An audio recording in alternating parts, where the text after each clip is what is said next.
Assalamualaikum warahmatullahi wabarakatuh. Halo guys, kembali lagi bersama saya Bu Hidan dan kita akan kembali mengomentari video dari Luis Prasetyo yang judul Misteri Terungkap, Darah Yesus yang Menyelamatkan, Hati-hati Murtad. Jadi di video ini Luis tuh seperti pengen mengingatkan kita kaum muslimin ini agar hati-hati karena misteri terungkap gitu kan. Jadi dengan nonton video ini Anda akan mengetahui suatu misteri yang terungkap bahwa darah Yesus menyelamatkan, sehingga Anda tuh bisa murtad kalau untuk video ini gitu. Makanya hati-hati gitu kan. Nah, ini adalah absurd guys ya. Kalau kita lihat nanti ya, kita akan komentari itu adalah absurd. Apa namanya, klaim absurd gitu kan. Karena gini, dia memakai konteks dari Keluaran pasal 12. Nah, itu saya sudah buatkan videonya ya. Di video sebelum ini Anda bisa nonton itu dulu sebagai bekal agar Anda memahami apa yang disampaikan di sini.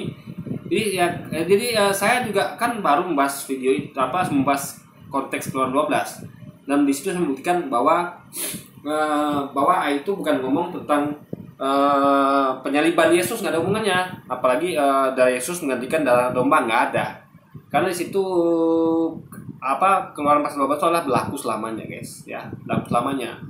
Jadi nggak ada situ berkata bahwa berlaku hingga Yesus disalibnya, nggak ada, atau berlaku hingga datang Mesias, nggak ada. Tapi berlaku untuk selamanya guys gitu.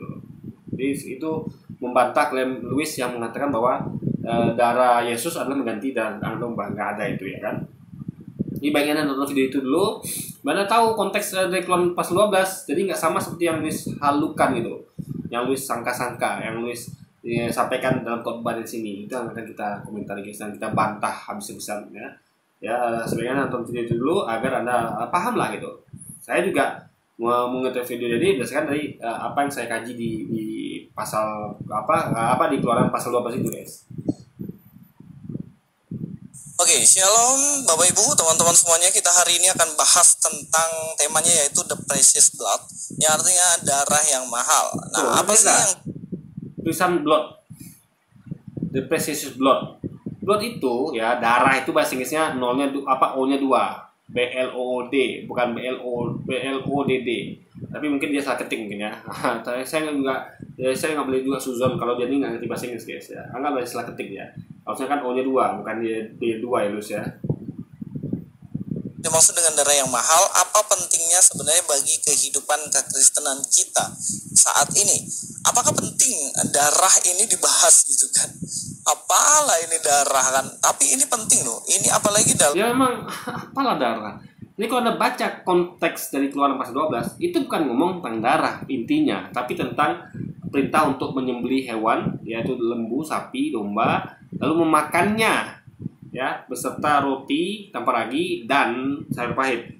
Darah itu hanya untuk penanda agar memudahkan sesuatu yang disuruh Tuhan untuk mengecek rumah-rumah orang-orang yang ada di Mesir. Apakah mereka itu adalah orang Israel atau orang Mesir? Guys, itu saja darah itu. Bagi penanda saja.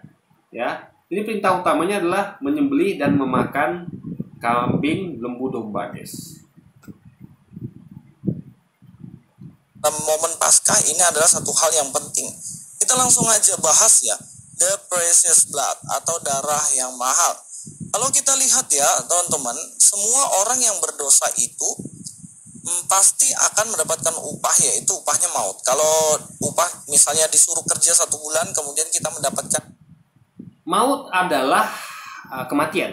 Jadi kalau upah dosa adalah maut atau kematian, aneh. Kenapa? Karena nggak hanya manusia yang berdosa yang mati, tapi juga hewan-hewan, tumbuh-tumbuhan. Apakah upah dosa adalah maut juga berlaku pada hewan dan tumbuhan? Karena yang mati kan bukan hanya manusia, tapi juga hewan dan tumbuhan. Atau mungkin ya benda mati juga mengalami kehancuran, kan, kayak gunung-gunung hancur atau apapun itu, batu-batu hancur. Jadi maut itu kan bukan hanya dialami oleh manusia saja, tapi juga oleh makhluk lain. Bahkan juga seperti kayak malaikat atau jin atau iblis juga akan mengalami kematian, ya kan? Juga hewan dan tumbuhan. Jadi ini agak aneh guys. Kalau dikatakan bahwa upah maut adalah upah dosa adalah maut, karena gak hanya manusia yang berdosa yang mati, tapi juga yang sendiri saya katakan tadi. Nah, yang pertama, yang kedua, ini ayat adalah bunyinya dari Roma. Nah, kita perlu tahu ya, Roma adalah bangsa penjajah Israel, tanah kelahiran Yesus. Ini bangsa Roma lah yang menjajah. Roma ini kan Romawi gitu kan. Nah, ini agak aneh gitu dipakai di Alkitab. Karena Yesus orang Israel. Sama kayak misalnya kayak ada penjajah Belanda yang menjadi Indonesia, kita kan harusnya memakai kata-kata Pangeran Penegoro misalnya, kalau salah satu pahlawannya ya, atau pendapat orang-orang pribumi, pendapat orang-orang pribumi, ya, bukan malah dari penjajah Belanda gitu. Ya, ini adalah suatu keanehan, guys. Makanya ada dua keanehan di sini. Kok bisa dikatakan upah dosa adalah maut, sedangkan hewan dan tumbuhan yang nggak berdosa pun mengalami maut juga gitu kan? Nah, ini yang harus ada pikir yang kritis, guys. Kalau ini adalah kenapa hanya karena kalau pada dosa adalah maut, faktanya bukan hanya orang berdosa, bukan sesuatu yang berdosa saja yang mengalami kematian, tapi juga hewan, tumbuhan dan sebagainya, guys. Itu perlu Anda pahami. Jadi Anda harus berpikir kritis, jangan hanya percaya menerima begitu saja apa yang disampaikan oleh ayat di atau apapun teks lah gitu, guys ya. Harus kita kritis dan kita harus mengadakan kritik teks gitu. Ini logikanya gimana? Kok upah dosa adalah maut? Sedangkan orang yang sesuatu yang tidak berdosa pun akan mengalami maut juga gitu. Bukan hanya orang yang berdosa, guys. Kayak anak kecil itu kan tidak berdosa. Coba Anda bisa katakan sanggup nggak mengatakan anak yang baru lahir itu berdosa? Anak yang baru lahir yang masih uwe gitu kan, lahir Anda katakan, kamu udah berdosa. Tegang Anda. Anak kecil apa dosanya coba? Maka Islam tuh lebih masuk akal. Anak kecil tuh suci dari dosa. Dia belum melakukan dosa apapun. Nggak layak kita sematkan dosa bapaknya kepada dia. Karena bayangkan ya, anak ini adalah anak dari Firaun. Yang salah kan bapaknya Firaun. Anaknya sebenarnya salah, guys. Nah, itu poinnya. Makanya Islam itu agama yang logis. Tidak menyalahkan anaknya atas dosa bapaknya. Ya kan? Nah, masa ada tiga mengatakan, kamu berdosa karena kamu warisi dosa bapakmu. Itu kan nggak masuk akal. Anak kecil yang lucu, yang kita sayang, kita belai, kita katakan berdosa. Itu di mana logikanya? Ya kan? Gaji contohnya 4 juta, 5 juta itu adalah gaji atau upah yang pasti ya, dan pasti akan kita terima. Nah, sama seperti ini, sebab upah dosa ialah maut, ini pasti diterima oleh orang-orang yang berdosa. Semua orang yang berdosa pasti akan mengalami yang namanya maut. Enggak juga. Orang yang berdosa dari anak kecil, ya kan? Ini nggak mengalami maut. Hewan-hewan, tumbuhan yang nggak berdosa juga mengalami maut. Ya, malaikat, jin semuanya mengalami maut. Bukan hanya orang yang berdosa. Makanya kita perlu tanyakan ayat ini gitu. Bahwa berarti ayat ini nggak sesuai dengan fakta di lapangan. Kalau misalnya gini deh. Apa ya? Ya, sesuatu lah, misalnya upah apa ya? Susah lah, guys. Intinya adalah sesuatu yang berlaku harusnya global, tapi ada klaim untuk satu orang saja. Misalnya kayak upah kerja, apa ya gampangnya?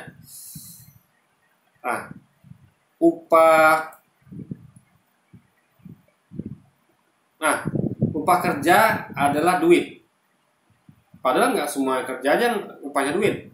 Tapi juga ada orang nggak kerja dapat duit juga, ya kan? Ini duit ini akan didapat oleh orang yang kerja maupun yang nggak kerja. Paham ya? Orang kerja juga dapat duit. Contoh dikasih warisan segala macam, sedekah. Ini mengatakan bahwa upah kerja duit juga kurang tepat. Dalam artian ini kan pengen mengatakan bahwa ini khusus spesifik untuk dosa. Jadi kalau Anda berdosa, Anda akan mengalami kematian gitu kan. Sama kayak kalau Anda kerja, Anda akan dapat duit gitu. Seakan-akan nggak kerja nggak dapat duit, nggak kerja juga dapat duit, ya. Kalau Anda dapat warisan misalnya dan lain sebagainya. Jadi sekali lagi guys ya, ini ayat kalau kita ngadakan kritik teks ini nggak masuk di akal. Sama kayak mengatakan bahwa upah kerja adalah duit, ya. Kan nggak semua kerja juga dapat duit upahnya. Kadang kerja itu bahkan cuma dapat terima kasih atau dapat makanan atau dapat apa gitu. Bahkan juga orang nggak kerja dapat duit juga kalau dia dapat warisan dan segala macamnya gitu. Kalau orang yang nggak berdosa ya dia nggak akan mengalami yang namanya maut. Tapi kalau orang yang semuanya berdosa, semua manusia kan enggak, semua manusia yang berdosa. Masa Anda mengatakan anak bayi, anak kecil yang belum ngerti apa-apa itu berdosa? Gimana ceritanya coba? Ya. Tega nggak? Anda punya anak kecil di rumah, coba pandangi wajah anak. Coba teman-teman ya, pandangi wajah anak kecil Anda, terutama anak bayi. Pandangi. Layak nggak kita mengatakan anak kecil itu dosa? Layak nggak? Walaupun itu anak Firaun sekalipun, nggak layak kita katakan dosa. Apa salah dia coba? Apa salah dia? Anak yang masih lucu, yang nggak ada salah apa-apa, ada kata dosa, tega amat Anda kan ngomong gitu. Dan itu nggak masuk akal lah, nggak masuk akal. Dosa pasti mengalami yang namanya maut. Apa yang dimaksud dengan maut itu sendiri? Maut apakah itu semacam makanan atau bagaimana? Karena kan ada ya nasi maut yang dicampur antara mie dan juga nasi goreng gitu. Nah, bukan. Maut itu sebenarnya kalau dalam Alkitab tuh memiliki beberapa makna ya. Sambil dua saja di sini. Yang pertama adalah kematian fisik. Seseorang yang mendapatkan maut ataupun maut berarti dia akan mengalami yang namanya kematian fisik. Dalam Kejadian 5 ayat 5 dikatakan, jadi Adam mencapai umur 930 tahun lalu ia mati. Dia mati, kenapa dia mati? Karena dia... Jadi kematian adalah ketetapan Tuhan bagi semua makhluk yang hidup di dunia, yang makhluk yang hidup. Nggak ada yang hidup tuh yang tidak mati. Bahkan hewan dan tumbuhan yang berdosa pun mengalami kematian. Termasuk juga malaikat, ya, jin dan semuanya. Hanya Tuhan saja nggak mati, guys. Ya. Hanya Tuhan tidak mati. Jadi bukan hanya orang berdosa yang mati, semua yang memiliki nyawa kehidupan akan mati. Baik yang berdosa maupun tidak berdosa. Coba ada pandangi tumbuhan. Tumbuhan berdosa. Dosa apa yang diperbuat tumbuhan coba? Atau hewan coba? Dosa apa yang mereka berbuat? Malaikat. Dosa apa yang mereka berbuat? Tapi mereka mati juga gitu. Nah, makanya upah dosa harusnya bukan maut, ya. Jadi harusnya adalah risiko hidup adalah maut. Karena tiap yang memiliki kehidupan akan mengalami kematian alias maut, guys. Nah, itu yang benar ya. Bukan upah dosa yang maut, bukan. Alami yang namanya maut. Dia juga kan kalau kita tahu bagaimana dia jatuh dalam dosa dan upah dosa itu adalah maut. Dia mengalami yang namanya kematian itu. Dan yang kedua, apa yang dimaksud dengan maut? Yaitu hukuman neraka. Maaf ini nggak terlalu kelihatan. Ini Wahyu 20 ayat 14-15 katakan, lalu maut dan kerajaan maut itu dilemparkanlah ke dalam lautan api. Itulah kematian yang kedua. Bagaimana sini maut, kerajaan maut? Ini kan orang-orang yang sudah mengalami kematian ataupun iblis ya di sini juga ya. Mereka akan lalu maut dan kerajaan maut itu lemparkanlah ke dalam lautan api. Itulah kematian yang kedua, lautan api. Dan setiap orang yang tidak ditemukan tertulis di dalam kitab kehidupan itu, dia dilemparkan ke dalam lautan api itu. Artinya ada orang-orang yang akan masuk neraka nanti, ya kan, ada orang-orang, ya. Dan orang itu akan mengalami kematian. Artinya orang itu hidup, ya. Jadi di neraka berarti orang itu hidup. Sama hidupnya orang di surga, di neraka kita juga akan hidup. Lalu kita akan mati karena kita masuk ke dalam api. Nah, gitu guys. Jadi tentu dalam kepercayaan Islam kita akan hidupkan lagi, mati hidup gitu guys. Karena kalau sudah mati ya sudah berakhir itu, kan tidak hidup lagi nih guys, dan dimatikan lagi itu. Azab yang telah dia perbuat karena perbuatan di dunia gitu kan. Jadi ini yang masuk dalam neraka adalah orang ya. Dan setiap orang yang tidak ditemukan di dalam tercatat dalam buku kehidupan itu dilempar ke dalam lautan api itu. Artinya orang guys ya, yang masuk ke dalam neraka adalah orang, bukan iblis ya. Iblis juga dimasukkan, tapi ingat poinnya sih adalah orang ya. Jadi yang katakan orang nggak masuk neraka, ada orang-orang masuk neraka nanti. Mengalami namanya kematian kedua, yaitu lautan api, dan setiap orang yang tidak ditemukan namanya tertulis dalam kitab kehidupan itu, ia dilemparkan ke dalam lautan api. Jadi nama kita kalau nggak ada dalam kitab kehidupan ini juga kita akan mengalami yang namanya maut. Semua orang tanpa terkecuali, semua kesasar yang namanya maut akan mengalami kematian. Ya waktu itu ada yang mendapatkan kasih karunia. Bukan semuanya, tapi namanya yang nggak dicatat aja. Lu sih nggak baca ya. Jadi kalau namanya tidak ada di dalam buku kehidupan, dilemparkan dalam neraka. Artinya ada orang-orang yang nama catat dalam buku kehidupan kan. Nah, jadi kalau dalam dalam Islam ya, buku kehidupan itu disebut dengan Lauhul Mahfuz. Jadi kitab yang Allah tuliskan ya, tentang semua yang akan terjadi di dunia ini, ya. Karena Allah tuh Maha tahu. Dia tahu apa yang akan terjadi semuanya, tahu dia. Kan dia Maha tahu. Dia tahu tentang apa yang terjadi masa depan. Sehingga dari semua takdir kita tuh sudah dituliskan di buku kehidupan itu, Lauhul Mahfuz lainnya. Sehingga yang di takdirnya itu memang masuk neraka, ya kalau masuk neraka. Ini takdir ini maksudnya bukan ketetapan yang Allah buat pada orang itu, dalam artian dia setting orang itu begitu, enggak. Dia tahu orang itu akan berbuat begitu. Dia tahu orang yang akan berbuat dosa, akan membunuh segala macam, tahu dia. Dia tinggal menuliskannya. Oh, ini orang nanti ke depan mau begini. Nah, dia tinggal tuliskan di Lauhul Mahfuz itu. Dan jadi dan dia juga catat nama orang-orang yang tidak melakukan itu, yang tidak melakukan dosa yang parah misalnya gitu kan, yang bertobat misalnya, yang minta ampun setelah melakukan dosa. Nah, dia catat juga. Dicatatnya guys, nama orang itu. Tapi yang enggak yang bakal dosa, yang tidak tobat itu tidak dicatatnya, karena itulah yang nanti akan dilemparkan neraka guys. Ya, yaitu Henok dan Elia itu kasus khusus, dan bahkan Musa katanya Musa juga mengalami hal ini, tapi memang belum bisa dibuktikan. Nah, teman-teman semuanya, kalau kita jadi nggak hanya 3 orang itu ya, tapi ada orang-orang yang dicatat namanya dalam buku kehidupan. Artinya mungkin sedikit, menambahkan ya, masa cuma 3 orang aja, lalu semua masuk neraka gitu, enggak. Jadi aslinya adalah untuk kita tuh harus menjauhi dosa berarti kan. Kalau mau ada dosa berarti jauhi dosa biar nggak masuk neraka guys, itu poinnya. Jauhi dosa ya, biar nggak masuk neraka. Melihat sini arti dari maut berarti tidak hanya yang namanya kematian. Jadi kalau Anda katakan lupa maut dan neraka, artinya Anda jangan buat dosa. Lupa dosa dan neraka, jangan buat dosa guys. Artinya hindari dosa kan. Ini nggak cukup percaya, harus hindari dosa.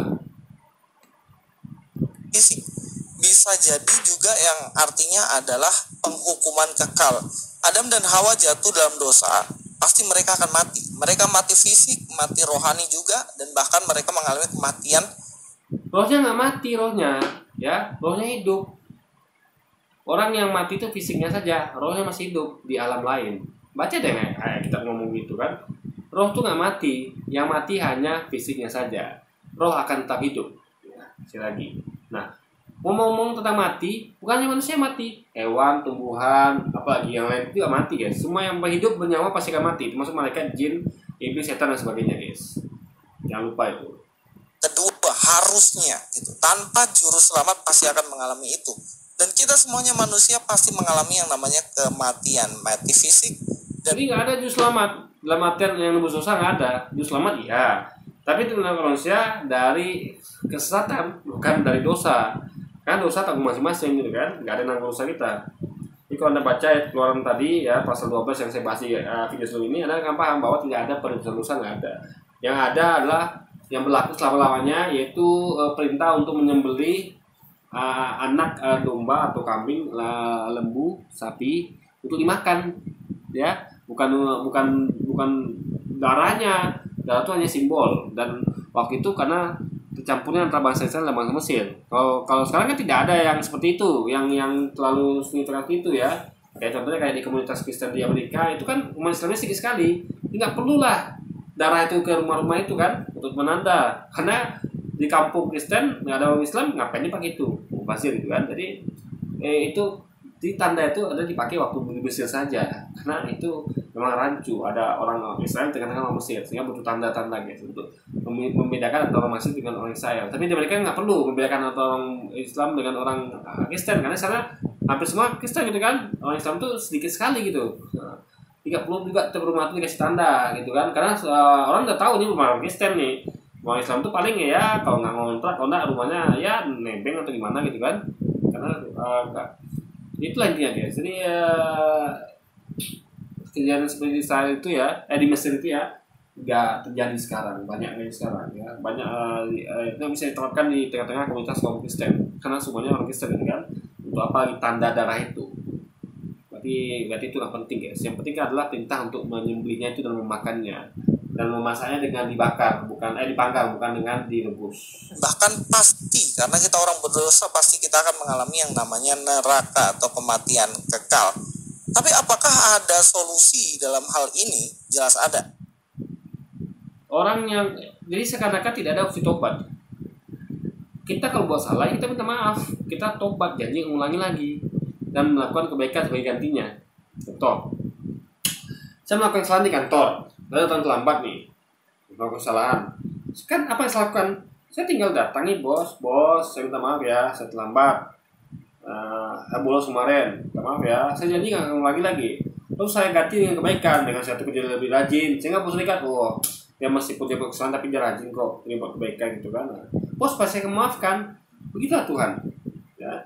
Jadi ketika Anda melakukan dosa, ya tinggal ngakuinya, lalu minta ampun dan janji nggak akan ngulangi lagi dan ganti dengan kebaikan, dari ganti dosa itu selesai. Ya.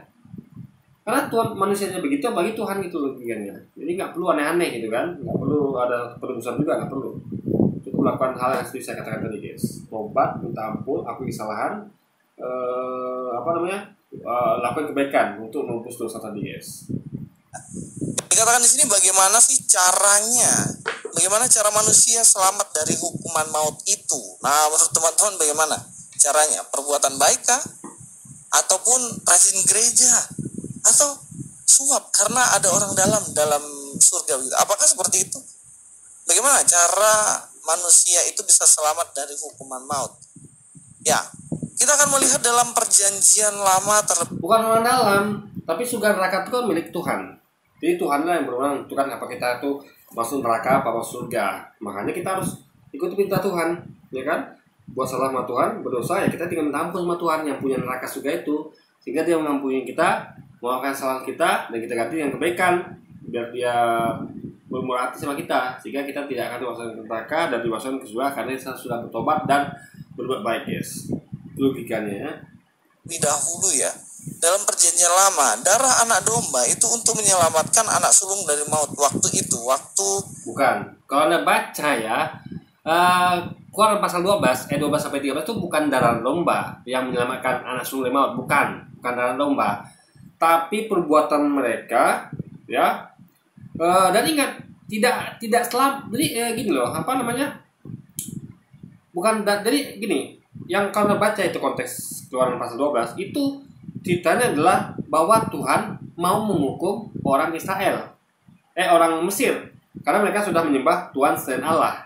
Allah mengatakan bahwa Akulah Tuhan, tapi mereka tidak mengakui Allah yang mengaku sebagai Tuhan itu, malah mereka menuhankan Allah lain, Tuhan lain, yaitu misalnya kayak Firaun dan juga dewa-dewa, patung-patung gitu.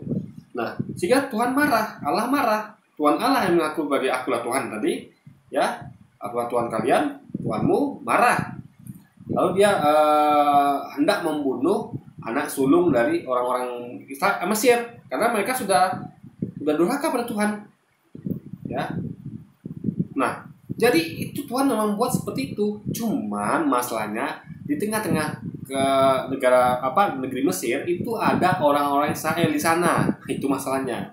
Ya. Sehingga dibuatlah perbedaan antara orang-orang Israel dengan orang Mesir. Perbedaannya apa? Ya.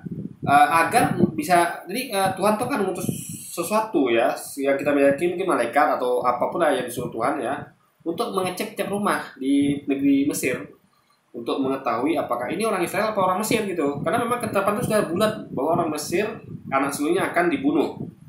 Karena kenapa anak sulung ya? Seperti saya sampaikan, saya sudah buat videonya ya tentang Keluaran pasal 12, bisa tonton di video saya sebelum ini agar Anda paham konteksnya, lalu Anda bisa masuk video ini biar Anda lebih paham lagi guys. Nah, ini kita biar Anda gampang buktiin kalau di sini keblinger untuk memahami pasal Keluaran 12. Jadi sebenarnya bukan darah anak domba yang menyelamatkan anak sulung maut, bukan. Tapi memang Tuhan itu memang menghukum anak sulung dari Mesir. Ingat ya, yang terakhir itu hanya anak sulung dari bangsa Mesir, bukan bangsa Israel. Ya, terakhir itu sudah jelas ditetapkan bahwa memang akan dibunuh anak sulung dari Israel, bukan dari Mesir, bukan di bangsa Israel.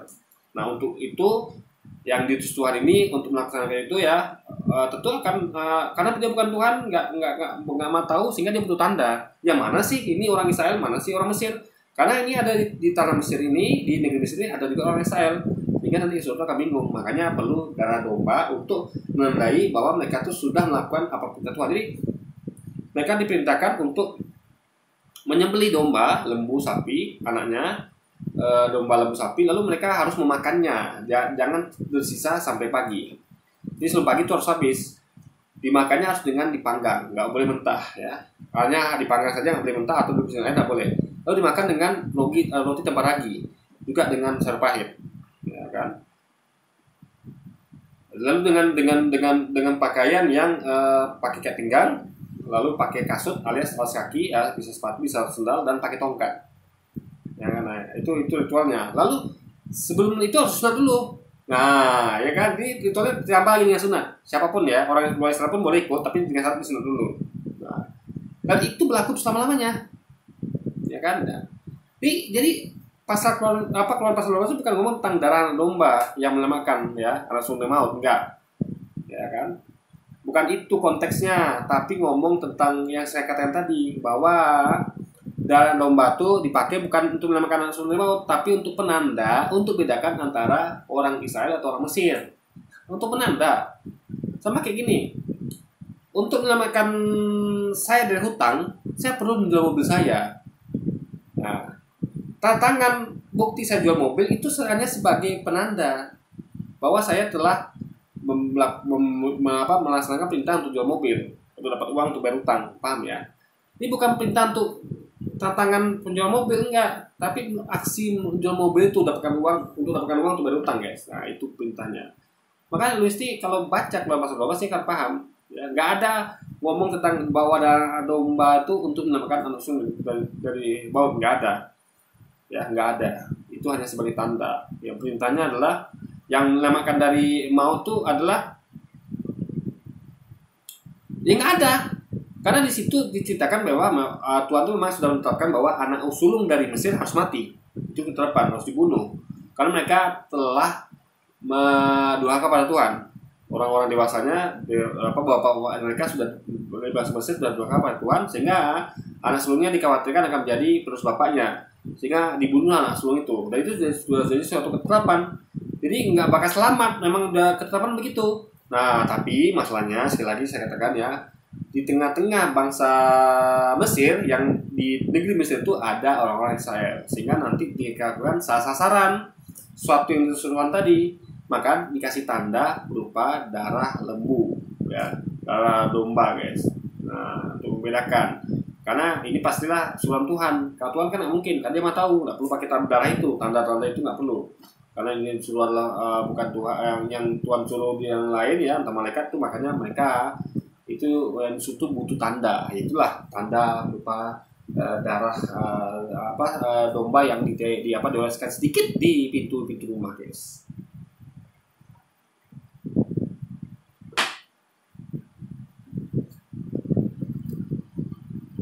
Tadi kok ada suara ya, Pak, guys?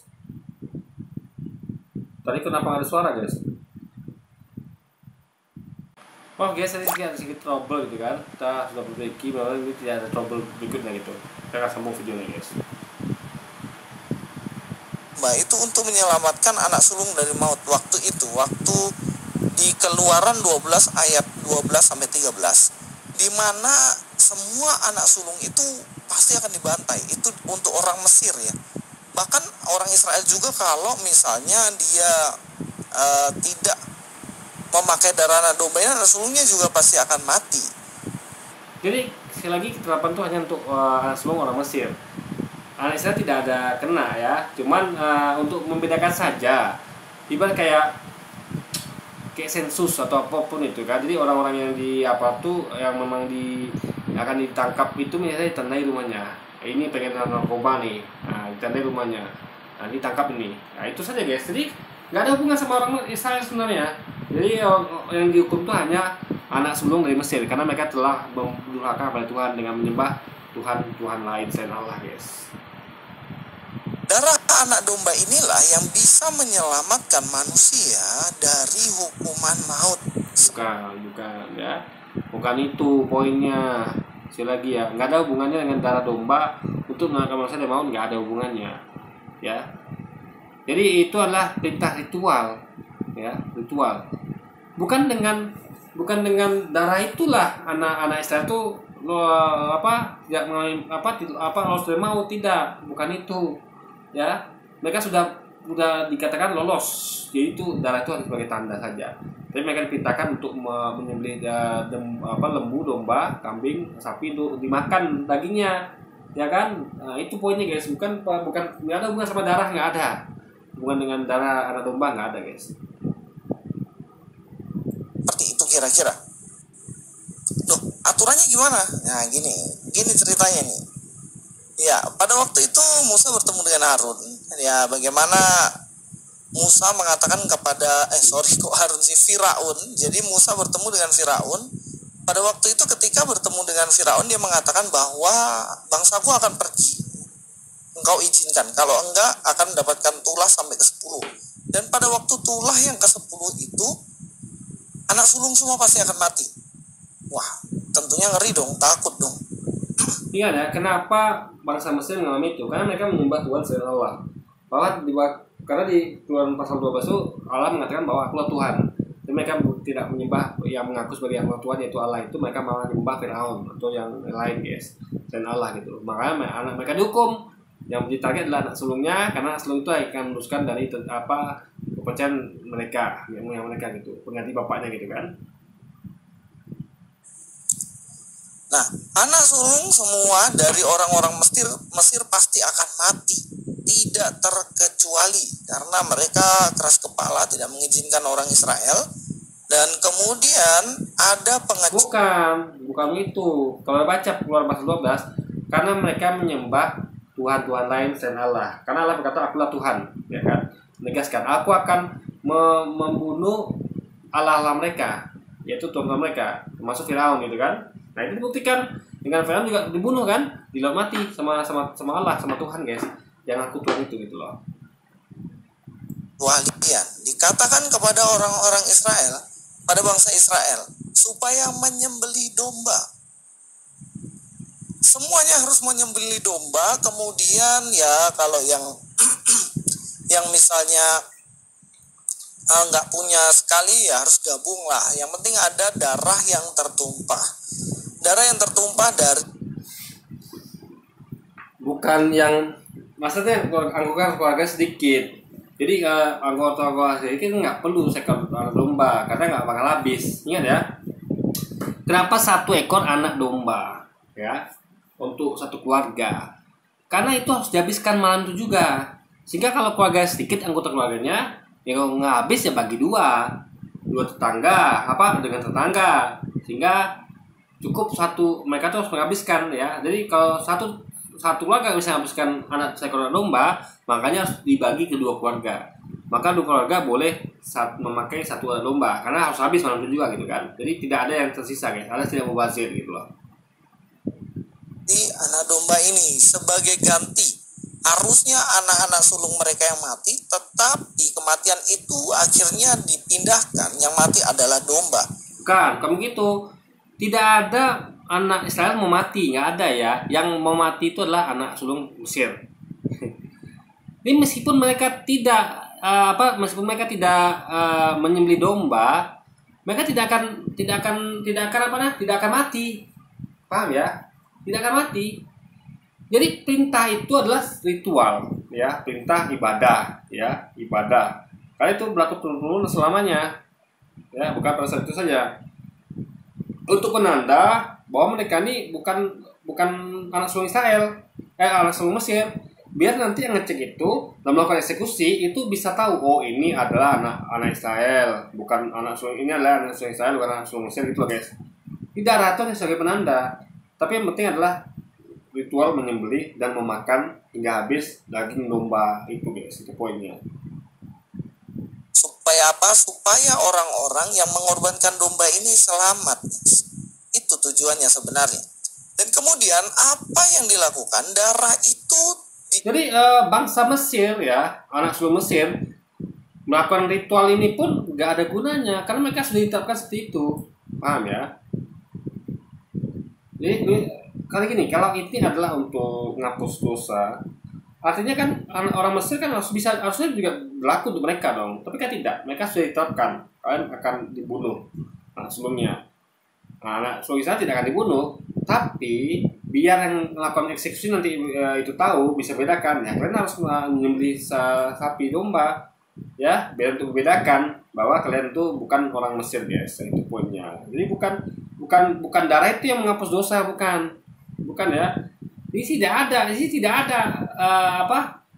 Karena orang Israel nggak berdosa. Ingat, orang Israel itu tidak berdosa, sehingga ini ibadah bukan untuk hapus dosa. Sekali lagi ya, yang berdosa di Keluaran pasal 20 adalah yang diceritakan itu adalah disebut tuh poinnya adalah orang Mesir, karena mereka menyembah Tuhan selain Allah.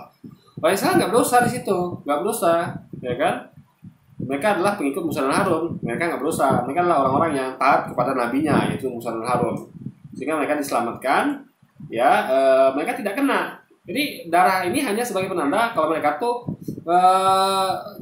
nggak sama dengan orang Mesir gitu loh. Tanda saja kalau mereka sudah melakukan perintah Tuhan gitu kan, logikanya.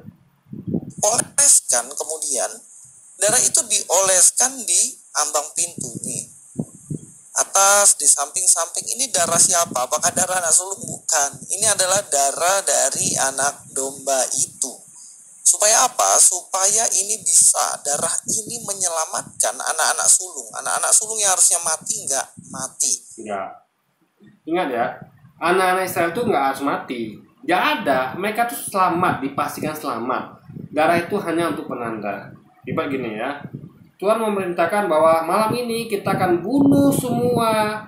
Misal gini, anggaplah kita tuh gini, orang Afrika dijajah sama orang gini lah, anggapnya ya itulah kembali guys ya, orang Israel dijajah sama orang Mesir. Nah, di tanah Mesir ya, diperbudak lah gitu kan, ada orang-orang Israel diperbudak di tanah Mesir. Nah, Tuhan memhukum orang Mesir dengan membunuh anak sulungnya. Nah, kenapa? Karena telah melakukan perbudakan kepada bangsa Israel. Nah, jadi yang mau dihukum siapa? Keturunan anak sulung dari bangsa Mesir. Nggak ada hubungan sama anak Israel. Cuman untuk membedakannya dengan anak Israel Mesir, ya anak sulung Mesir, makanya dibuat tanda di rumah-rumah dari anak-anak sulung Israel, biar nanti yang melakukan eksekusi itu entah malaikat atau apapun itu tahu, bisa bedakan. Oh, ini di rumahnya ada percikan darah nih, berarti diolesan darah, berarti ini adalah orang Israel, bukan orang Mesir yang harus dibunuh itu. Nah, itu guys. Jadi nggak ada kata-kata harusnya mereka mati, nggak mati, nggak. Memang nggak mati, orang-orang Israel ini nggak mati harusnya. Nggak ada yang dikata mereka harusnya mati jadi nggak mati, nggak ada. Memang mereka di awal tuh harusnya memang tidak mati. Paham ya? Anda baca deh sekali lagi ya, konteks dari Keluaran pasal 12. Itu saya bahas di video saya sebelumnya guys. Ada satu lagi, ada yang kita buktikan kalau ini adalah keblinger, gagal paham dengan ayat Alkitab sendiri ya. Jadi perlu ada tonton video itu biar Anda paham. Di situ saya sudah terangkan semua ayat yang ada di konteks Keluaran pasal 12 itu guys. Dan memang kejadian pada waktu itu ketika Allah melewati ini semuanya, dan dilihat di pintu itu ada darah. Ini lihat ya, yang kecil nih, ada darah. Dan ini bukan Allah yang lewat. Yang lewat adalah suruhannya. Kenapa? Kalau Allah yang lewat, dia nggak perlu tanda-tanda itu. Masa Allah nggak mau tahu sehingga dia perlu tanda-tanda itu? Kan enggak guys. Jadi yang lewat adalah suruhannya, sehingga suruhan itu yang tidak mau tahu itu perlu sesuatu yang untuk penanda agar dia tahu. Karena dia bukan Tuhan guys. Tuhan tuh mau tahu, pesuruh Tuhan tidak mau tahu. Juga tentunya pintu rumah orang-orang ini ada darah domba tadi. Anak domba, mereka tidak dibunuh anak sulungnya. Nah, inilah mereka tidak dibunuh karena mereka bukan jadi target dibunuh. Ingat, dari awal mereka tidak jadi target dibunuh. Sekalipun mereka tidak memakai itu, mereka tidak akan dibunuh.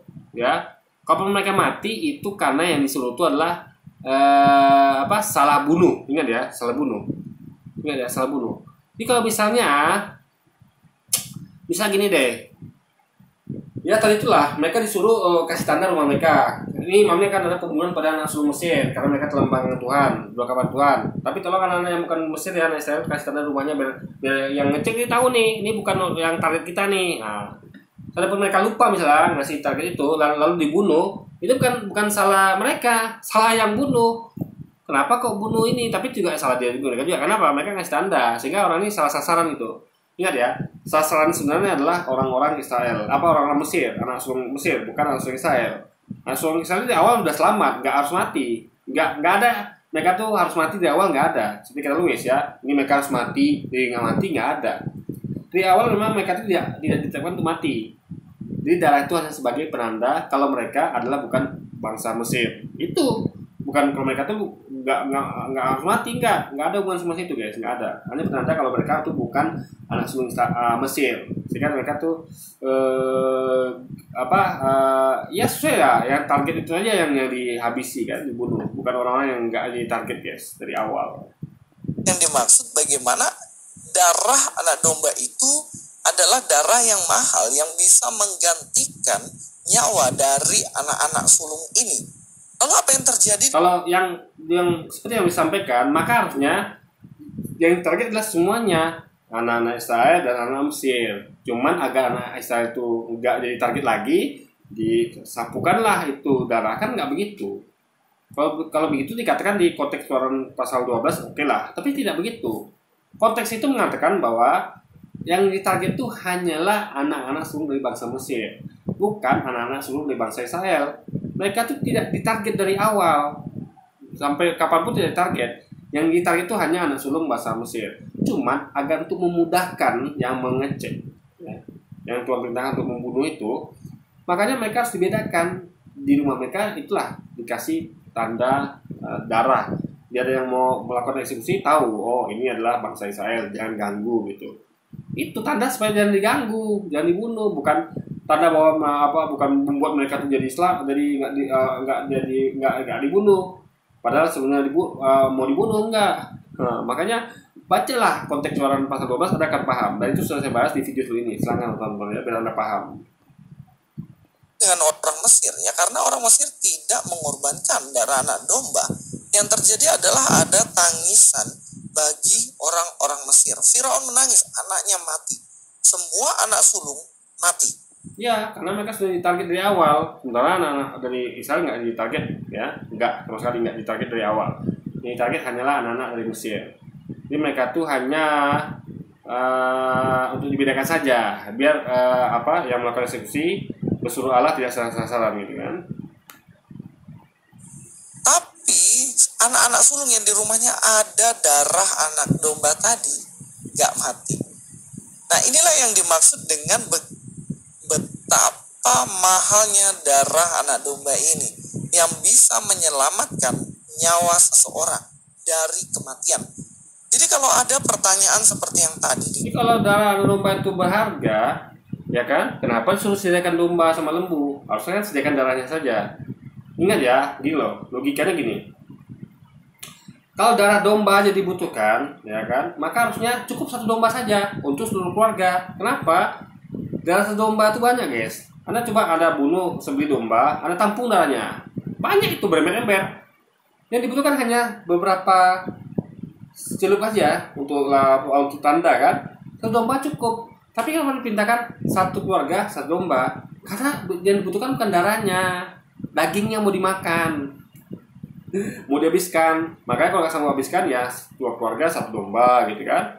Itu poinnya adalah untuk dihabiskan dagingnya, bukan untuk darahnya targetnya. Karena dagingnya ditarget itulah makanya dombanya butuh satu keluarga satu. Kalau darahnya saja dibutuhkan nggak perlu satu keluarga satu domba. Satu domba bisa tuh seluruh kampung gitu kalau untuk darahnya saja. Karena satu domba tuh ada berember-ember darah guys kalau di kampung gitu. Cukuplah untuk melapisi, untuk ngasih tanda tiap di seluruh rumah yang ada di kampung itu kan. Di kampungnya orang-orang Israel pada waktu itu guys. Karena fakta tidak demikian. Katakan ya, bagaimana sebenarnya caranya supaya bisa lepas dari hukuman maut? Bagaimana sekarang? Bagaimana supaya nggak ada orang yang bisa lepas dari kematian, nggak ada. Semua makhluk yang bernyawa akan mengalami kematian. Mau manusia berdosa, mau manusia tidak berdosa, mau hewan, tumbuhan, semua, mau malaikat, jin, iblis, setan, semua yang bernyawa akan mengalami kematian.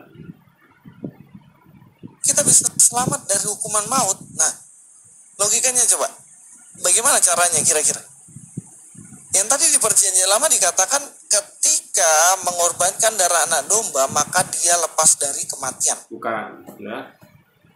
Tidak ada, saya ulangi sekali lagi ya, makanya Anda bacalah konteks dari Keluaran pasal 12. Tidak ada ketetapan bahwa anak Israel itu harus mati, nggak ada.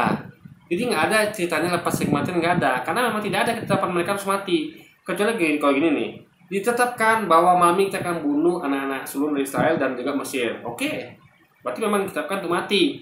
Tapi kita batalkan itu dengan cara kasih darah domba. Oke, kita setuju bahwa ini memang mereka pasti kematian. Mereka tuh tidak ditetapkan untuk mati dari awal, paham ya? Yang ditetapkan tuh untuk mati hanyalah orang-orang Mesir saja, anak sulung Mesir. Kalau Israel tidak ada sama baunya. Ini nggak ada istilah lepas kematian, nggak ada. Memang mereka tuh juga tidak ditarget untuk mati gitu loh, untuk dibunuh. Yang target dibunuh hanyalah dari bangsa Mesir. Sama gini, contohnya. Misal ke kejadian G30S ya, ingat. Yang ditarget adalah 7 jenderal ya. Nasution, Ahmad Yani, saya ingat dulu ya, Nasution, Ahmad Yani, Jenderal Sutoyo, S. Parman, siapa lagi ya, Dei Panjaitan, satu lagi MT Haryono. Ada 6 ya, ada 6 guys kalau saya nggak salah kan, ada 6 atau 7 ya, satu lagi siapa ya, saya lupa guys, kita itu ya. Nah lalu mereka ditarget nih. Nah lalu untuk selamat, ingat ya, untuk selamat Nasution tuh harus lompat di pagar masuk ke dalam rumahnya Dokter Lemena di sebelah rumahnya. Ini untuk selamat Nasution harus kabur. Juga jenderal lain, tapi sayangnya yang bisa kabur cuma Nasution saja. Yang lain tidak. Mereka dibunuh dan dibawa ke ruang buaya, dan ada sebagian yang dibunuh di ruang buaya. Jadi yang lepas dari kematian siapa? Nasution. Artinya apa? Yang lepas dari kematian adalah yang mereka yang target saja. Ya. Mereka yang ditarget itu yang bisa lepas dari kejadian pembunuhan. Orang yang target nggak ada urusan. Kayak misalnya Jenderal Soeharto, siapa lagi waktu itu yang nggak target ya, itu nggak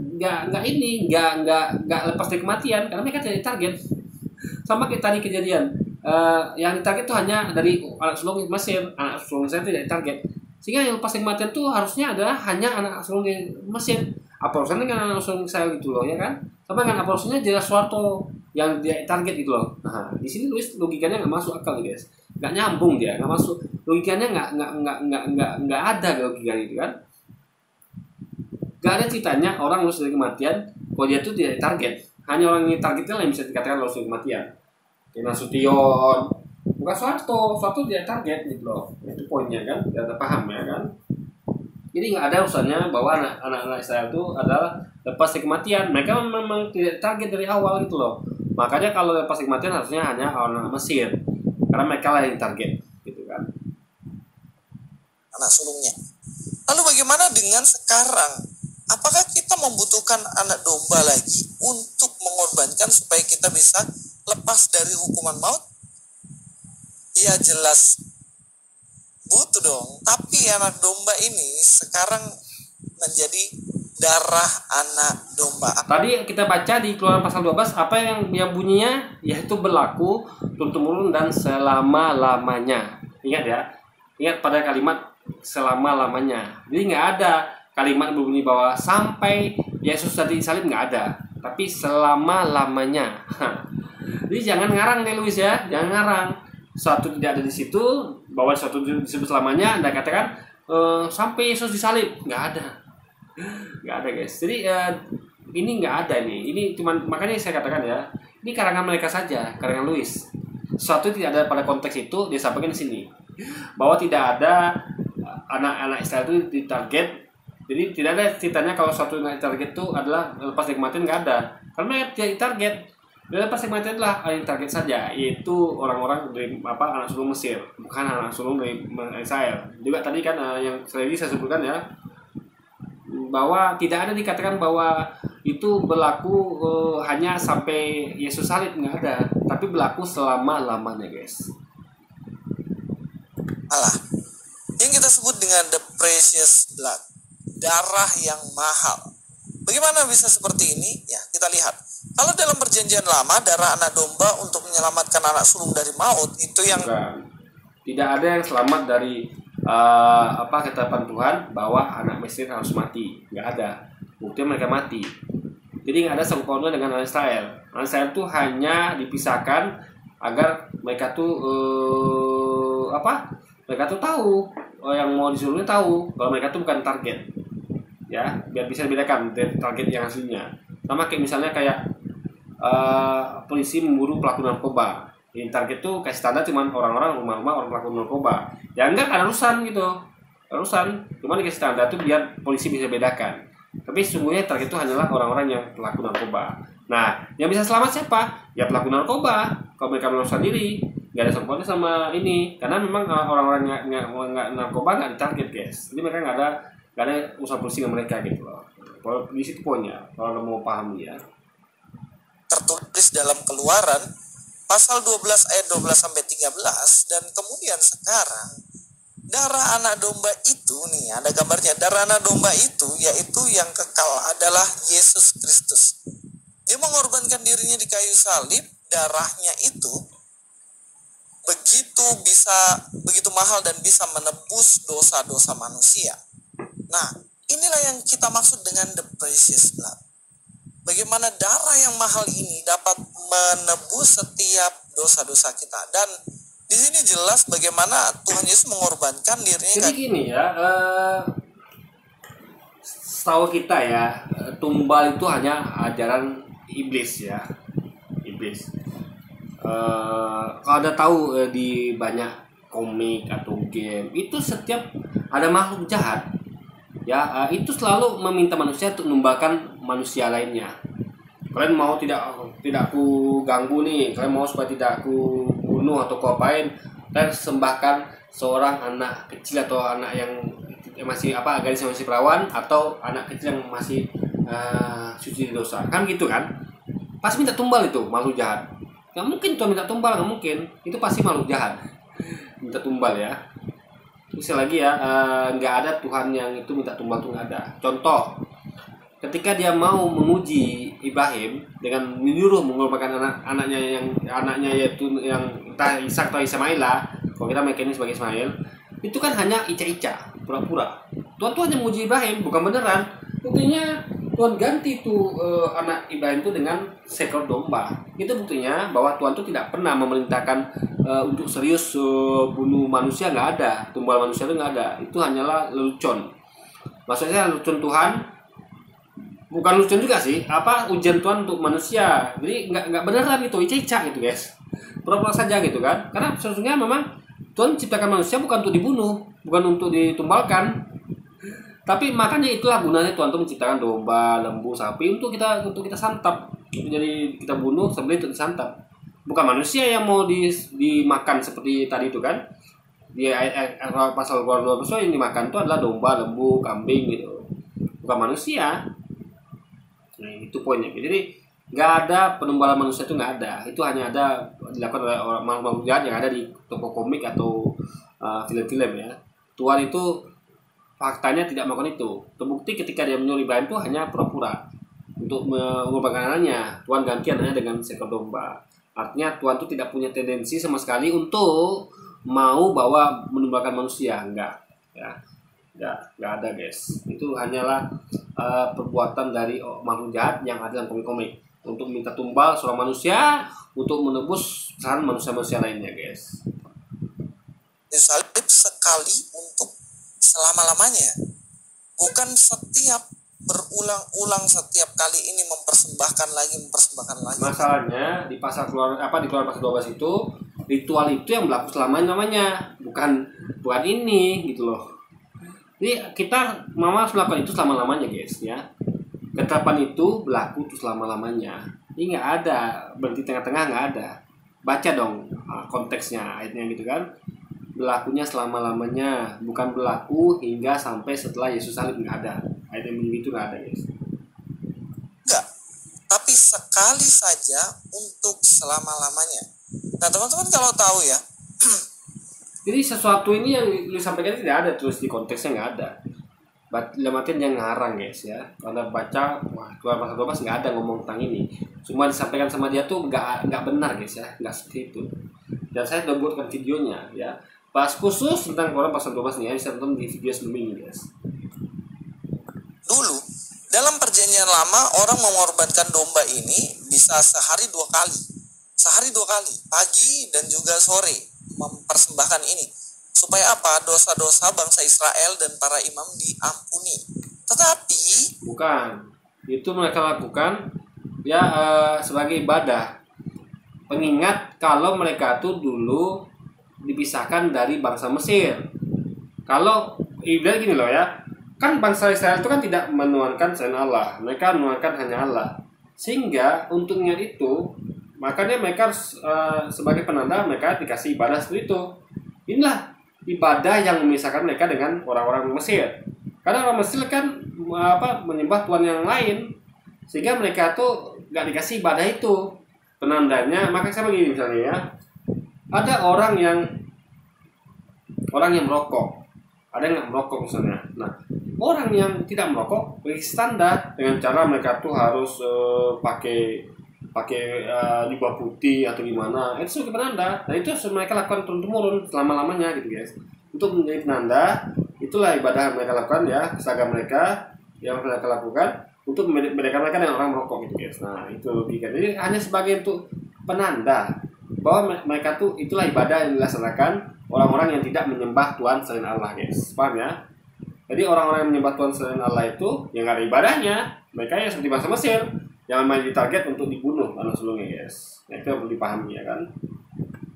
tetapi yang menarik adalah sekarang nggak perlu setiap pagi sore, karena darah itu sudah ditebus dengan darah yang sempurna, yaitu Yesus. Kenapa kok bisa darah Yesus menebus? Karena Yesus tak bercacat, tak bernoda, tidak punya dosa.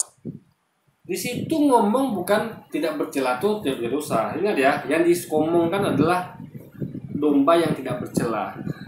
Maksudnya adalah domba yang tidak cacat dan tidak berpenyakit. Ini nggak ada dengan hubungan dengan manusia yang berdosa, nggak ada. Karena domba tidak berdosa. Yang bicarakan masalah domba yang tidak bercela, alias tidak bercacat dan tidak berpenyakit. Nggak ada hubungan sama manusia, nggak ada. Apalagi dosa manusia. Ini Luisnya guys keblinger. Kalau dia paham konteks Keluaran pasal 12, dia tidak akan buat video ini. Ini malu-maluin guys, serius ya, malu-maluin. Karena nggak sesuai dengan konteks tadi. Maksudnya bercela adalah tidak bercela itulah bukannya domba itu tidak berdosa, tapi dia tidak cacat secara fisik dan tidak berpenyakit fisiknya guys. Itu yang tidak bercela. Nggak ada hubungan sama Yesus yang nggak berdosa, nggak ada hubungannya. Dan ingat, Yesus kalau Anda pahami, dia sempat melakukan dosa ya. Contoh, karena manusia kan, Yesus manusia tentunya berdosa. Contoh, Anda tahu kejadian dia minjam keledai tanpa izin. Jadi waktu itu dia mengatakan pada muridnya, pergi kalian ke sana dan ambil domba yang tertampar itu. Ada domba betina dan anaknya. Ambil bawa kemari. Jika ada menegur, katakan Tuhan meminjamnya. Bisa nggak gitu guys? Nggak bisa. Minjam itu gini, kalau saya perintahkan murid saya, pergi kalian ke sana, nanti kalian akan lihat dua ekor domba yaitu betina dan anaknya. Lalu kalian tolong cari pemiliknya. Lalu kalian minta izin, pinjam itu domba, ya katakan pada pemiliknya bahwa saya mau minjam dombanya, minta izin dulu. Kalau dikasih bawa, kalau dikasih ya sudah tinggalkan, cari domba lain, kayak gitu harusnya.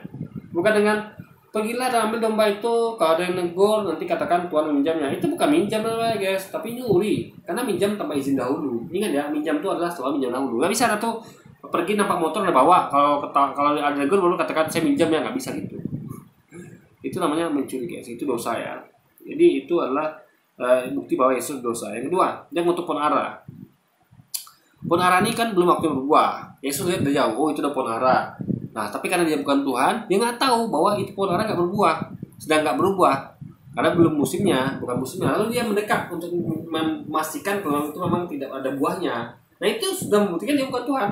Kalau dia Tuhan kan dia selalu sudah tahu dari jauh kalau itu tidak berbuah, tidak ada buahnya. Kenapa mendekat untuk memastikan? Nah, itu artinya dia bukan Tuhan. Lalu dia marah dan mengutuk pohon apa itu ya, pohon anggur itu. Bukan pohon anggur ya, pohon apa sih namanya? Saya lupa guys. Pohon ara itu dikutuknya. Logikanya adalah kan pohon ara itu nggak salah. Ingat ya, itu bukan musim pohon ara itu berbuah. Jadi bukan salah pohon ara, memang sudah ketetapan musimnya bukan itu. Pohon ara bisa apa? Dia hanya makhluk yang diatur oleh Tuhan. Kok dia nggak berbuah bukan pada musimnya lalu dikutuk sama Yesus marah. Jadi Yesus marah kepada pohon ara yang nggak bersalah. Nah, itu dosa namanya guys. Apalagi saya mengutuk pohon buat orang yang nggak bersalah, yang berdosa itu adalah suatu dosa namanya, celah gitu kan. Nah itu baru dua contoh dari kesalahan atau dosa Yesus gitu kan. Nah, itu buktikan Yesus tuh sebenarnya bercela. Kalau mereka mengatakan bahwa bercela dimaksud adalah dosa, enggak. Bercela sesungguhnya bercela dimaksud bukan ngomong tentang dosa, tapi tidak bercelanya anak domba itu adalah maksudnya tidak cacat atau tidak penyakitan, bukan tidak punya dosa, bukan. Makanya konteksnya nulisnya salah guys, memahami. Bukan tidak bercelanya dosa, bukan, tapi tidak cacat dan tidak berpenyakit sama sekali. Masa Dan emang hanya berdosa, Yesuslah yang layak untuk menebus dosa-dosa dari manusia. Dosa-dosa kita ditebus oleh darah Yesus. Itu yang paling penting yang harus kita tahu. Nah, teman-teman yang terkasih, makanya kalau dalam 1 Petrus nih dikatakan seperti ini, sebab kamu tahu bahwa kamu telah ditebus dari cara hidupmu yang sia-sia, yang kamu... Nah, ini Petrus itu bertolak dengan keluaran tadi. Coba ya. Tadi Anda sudah baca, ngikuti video saya mungkin ya. Anda sudah ikuti dulu video itu bagus sekali. Di video saya sebelumnya ya, bahas khusus mengkaji tentang keluaran pasal 12 ya. Ini bertolak dengan kata-kata Petrus ya. Maka Petrus ini bila apa kita percaya, karena berbeda dengan keluaran tadi ya. Coba kita bacakan. Sebab kamu tahu bahwa kamu telah ditebus dari cara hidupmu yang sia-sia yang kamu warisi dari moyangmu itu, bukan dengan barang yang fana, bukan pula dengan perak atau emas, melainkan dengan darah yang mahal, yaitu darah Kristus yang sama seperti anak domba yang tak bernoda dan tak bercacat. Nah ini kita bisa lihat bahwa ini Petrus ini bertentangan dengan keluaran tadi. Keluaran tadi bukan ngomong tentang darah, tapi tentang ibadah mereka yang tidak mendurhakai pada Tuhan, yaitu ibadah yang dibedakan dengan orang-orang yang durhaka pada Tuhan, dan mereka tidak menjadi target untuk dibunuh, ya kan? Ya, jadi mereka itu dikasih ibadah saja, ya kan? Karena memang dari awal mereka tidak target, tapi target itu adalah orang-orang Mesir yang memang membangkang pada Tuhan, dan mereka lah jadi target dibunuh, bukan orang Israel lagi ya. Mewarisi dari nenek moyangmu itu bukan dengan barang yang fana, dan bukan pula dengan emas perak, melainkan dengan darah yang mahal, yaitu darah Kristus yang sama seperti darah anak domba yang tak bernoda dan tak bercacat. Perhatikan ya, bagaimana darah anak domba dalam perjanjian lama itu sama dengan darah Kristus. Bedanya adalah darah Kristus ini sempurna, sangat-sangat sempurna, tak bercacat, sehingga dia tidak perlu dikorbankan berulang-ulang. Paham ya, ini perbedaan. Jadi yang disebut di keluaran tadi adalah ngomong tentang domba yang tak bercacat dan tidak bercela lah. Jadi ngomong tentang dombanya, bukan darahnya. Jadi ketika ngomong tentang domba yang tidak bercela, artinya dombanya tidak berpenyakit alias tidak tidak cacat, bukan darahnya guys. Yang diomongin bukan tentang darah domba, tapi dombanya. Ya kok Petrus ngomong tentang darah Kristus, kan nggak nyambung guys. Makanya kita nggak bisa percaya begitu saja dengan apa yang Petrus katakan. Jadi Petrus ini sama dengan isi perjanjian lama gitu kan. Ternyata beda. Keluaran pasal 12 ngomong apa, Petrus ngomong apa guys. Betul lah kan disampaikan Quran ya, bahwa kita sebelumnya itu sudah dibawa tentang manusia guys. Ini buktinya ketidaksinkronan atau betul belakangan antara Petrus dengan Keluaran pasal 12 tadi guys. Dan yang sangat-sangat mendasar. Nah teman-teman, sekarang pertanyaannya begini, berarti cara satu-satunya supaya kita bisa lewat dari maut, dari hukuman neraka, dari hukuman kekal, berarti syaratnya cuma satu dong, yaitu percaya kepada darah Kristus di atas kayu salib. Iya, hanya satu-satunya cara itu. Jadi papa, mama, dan dua anaknya ini, bagaimana mereka percaya kepada salib Kristus, yaitu Yesus yang pernah disalib ini, maka mereka ini akan selamat. Itulah sebabnya kenapa Yesus mengatakan, akulah jalan, kebenaran, dan hidup. Dia satu-satunya. Ingat ya, Yesus berkata bahwa akulah jalan, kebenaran, hidup. Dia jalan, cuma jalan. Tujuannya adalah Tuhannya, yaitu Allah Bapa. Dia cuma jalan. Tidak ada yang sampai kepada Bapa kecuali melalui aku. Artinya dia jalan pada periode itu, ya. Gak ada yang sampai kepada Bapa kalau tidak melalui dia. Saya pun, kita pun kalau itu zaman Yesus akan ikut dia otomatis. Karena cuma dia jalannya. Tapi ingat bro, sebelum Yesus ada jalan lain namanya Musa. Sebelum Musa ada jalan namanya Ibrahim. Sebelumnya juga ada namanya Daud dan sebagainya hingga ke Adam. Semua itu adalah menjadi jalan masing-masing pada Tuhan, sesuatunya pada masanya. Ketika masa Musa ya nggak ada lain, ya ikut Musa. Ngapain anda ikut Yesus belum diutus? Nama Yesus ikut Yesus, ngapain anda ikut Nabi Muhammad belum diutus? Itu loh yang saya pikirkan. Jadi setiap nabi itu adalah jalannya kepada Tuhannya.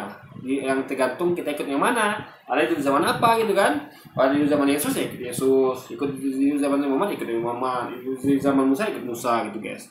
Itu loh gaya berpikirnya. Karena mereka semua adalah hanya jalan.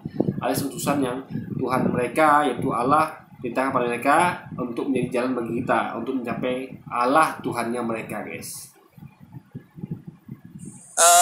One way, hanya dia saja, nggak ada jalan yang lain, karena dia sudah menebus dosa kita dengan jalan penyalipannya di kayu salib, itu saja. Itulah Ini kenapa nggak ada menebus dosa kita ya, nggak ada itu konteks di kata-kata Petrus itu dia ada di konteks di Keluaran pasal 12 ya, seperti halunya Luis nggak ada. Keluaran 12 tidak ngomong tentang penebusan dosa, tapi tentang ibadah yang dilakukan orang-orang Israel untuk membedakan mereka dengan orang-orang yang durhaka kepada Tuhan, yang tidak yang menuhankan Tuhan selain Allah, yaitu para dewa atau Firaun sendiri bahkan. darah Kristus adalah darah yang sangat-sangat mahal, yang tak ternilai harganya, yang mana bisa menebus dosa-dosa kita.